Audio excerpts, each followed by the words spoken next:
everyone! Welcome back to my channel. So, today is October 20 and wala akong work. So, I decide na pumunta ng Okay Factory. Nakita ko lang siya sa Instagram.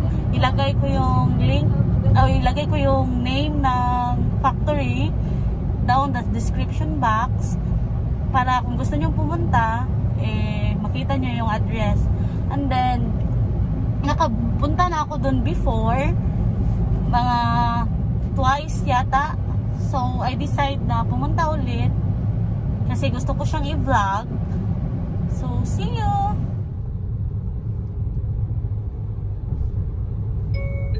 입구 영업소를 통과하였습니다. 안전운전하십시오.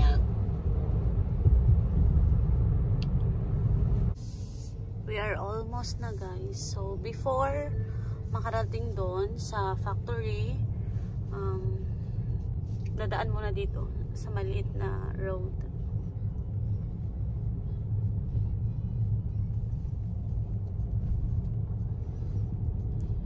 Nasa mountains yan, nasa bukid.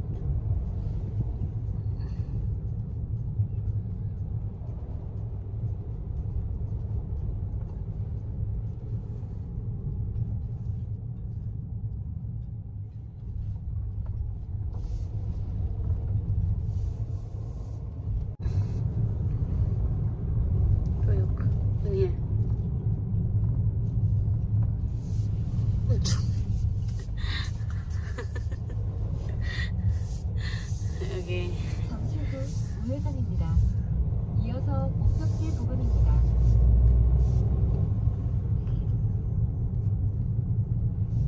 I think in here.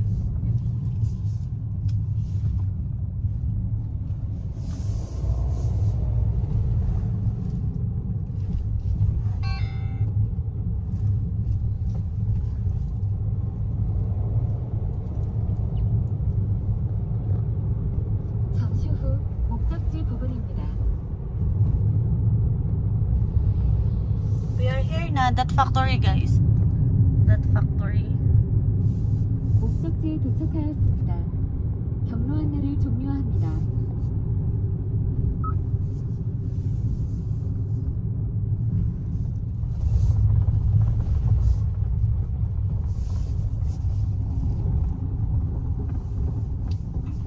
We're here na guys. May mga nag-wholesale sa dito. Bumibili sila ng bundle, tas pinipilian lang nila yung magaganda, tas yung mga pangit, iniiwan nila dito.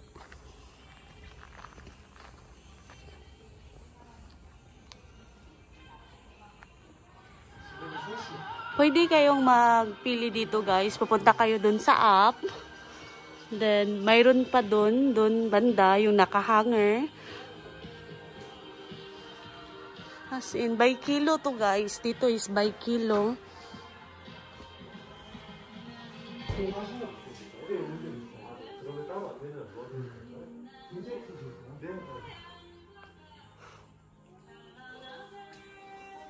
Then, pwede din kayong yung nakahanger guys is included. By kilo siya. Lo, ang ganda nito. Ay, bet ko to.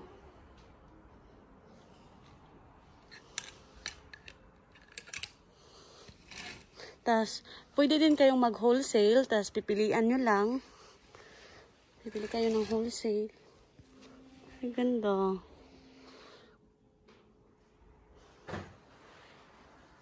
Ganda. Uy. Gusto ko to.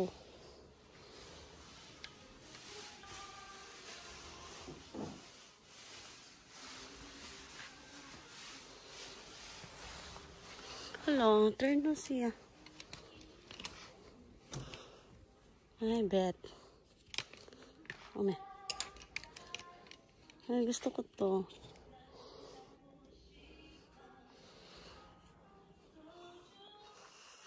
Then may mga dresses. Yung iba guys, pumupunta dito, bumibili sila ng whole bale. Tapos yung, pag hindi nila gusto yung iba, iniiwan lang nila. Ito, may napili na sila.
May mga jacket.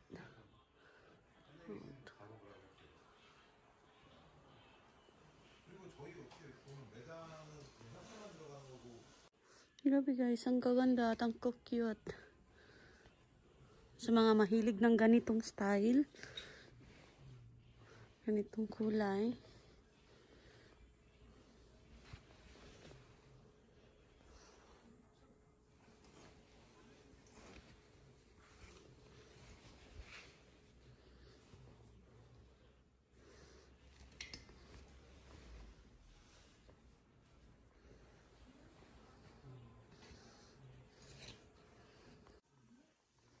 May mga leather jacket sila guys. May mga leather.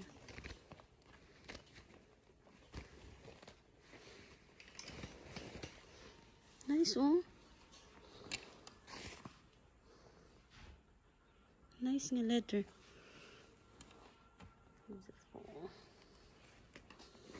Wala pa siyang damage. Wala siyang damage guys. Shining kayo. Ganda ng leather guys, oh. Wala pa siyang mga damage.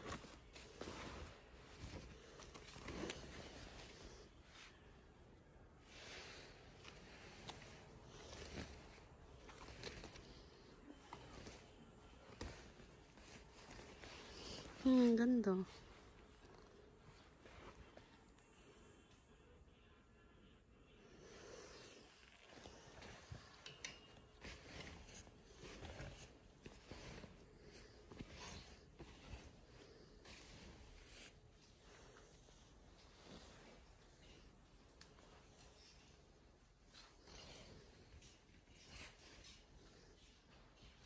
Two hours later. We're on our way home na guys. Wala akong masyadong na-vlog dun sa factory. At least nagpakita ko kung anong meron dun. Anong itsura ng factory ng ukay-ukay nila dito. Wala akong masyadong nabili kasi mostly, maraming magaganda pero mostly maliliit na sizes. Walang masyadong ka-size ko. Marami ding bumibili ng bill doon guys. Mostly mga Korean kasi binibenta din nila. Binibenta nila sa Dongmyo or sa underground. Sa underground na may train station. Binibenta nila like vintage. Mostly dito. Tapos pag di nila gusto yung item, iniiwan lang nila doon. Pinipilian lang nila. Sometimes kasi may mga branded like Louis Vuitton or Burberry. Burberry ba tawag dyan? Tas yan lang yung pinipilian nila, tas yung iba iniiwan na lang nila doon para hindi. May Instagram page, may Instagram din sila guys. Ilalagay ko na lang sa description box yung Instagram nila, at if ever na malapit lang kayo doon sa location nila, pwede din kayong bumisita doon.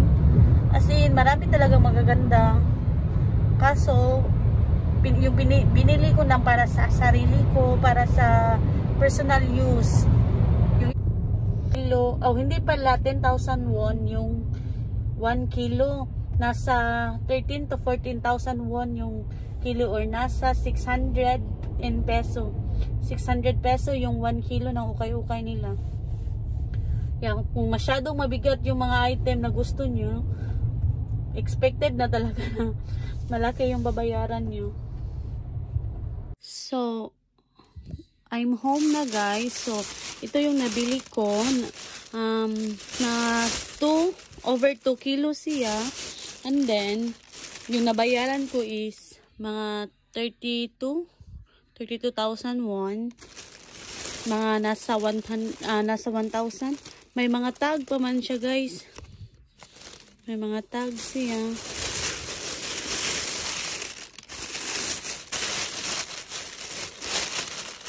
Ito lang.